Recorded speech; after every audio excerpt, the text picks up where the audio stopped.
દાહોદ જિલ્લાના દેવગઢ બારિયા તાલુકાના અષાઢી નજીક અમદાવાદ ઇન્દોર હાઈવે પર આરટીઓ ઇન્સ્પેક્ટરની દાદાગીરી। દાહોદ જિલ્લાના દેવગઢ બારિયા તાલુકાના અષાઢી નજીક અમદાવાદ ઇન્દોર હાઈવે પર આરટીઓ ઇન્સ્પેક્ટરની દાદાગીરી। અમદાવાદ ઇન્દોર હાઈવે પર આરટીઓ ઇન્સ્પેક્ટરે ટ્રક ડ્રાઈવરને ઢોરમાર માર્યો હોવાની ઘટના સામે આવી છે। ડ્રાઈવરે ટ્રક ન રોકતા આરટીઓ ઇન્સ્પેક્ટર વીકે પરમારે ટ્રક આગળ બેરિકેડ ફેંકી ટ્રક રોકાવી હતી અને બાદમાં ડ્રાઈવરને ઢોરમાર માર્યો હતો। આ ઘટનાનો વિડીયો સામે આવ્યો છે।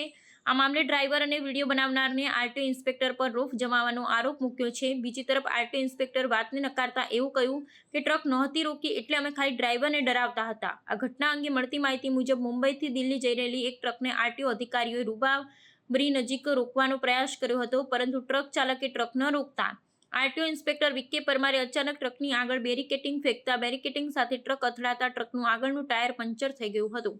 આ બાદ આરટીઓ ઇન્સ્પેક્ટર વીકે પરમાર અને તેમની સાથેના અન્ય બે સ્ટાફના કર્મચારીઓએ ટ્રક ડ્રાઈવર નાસિરભાઈને ટ્રકની કેબિનમાંથી નીચે ઉતારીને લાકડાના હાથાથી ગંભીર રીતે ઢોરમાર માર્યો હતો। ડ્રાઈવરે વારંવાર પૂછવા છતાં તેને કેમ મારવામાં આવે છે, આરટીઓ અધિકારી અને તેમના સાથીઓએ મારપીટ ચાલુ રાખી હતી। આ ઘટનાનો વિડીયો હાઈવે પરથી પસાર થતા એક રાહદારીએ દૂરથી ઉતાર્યો હતો।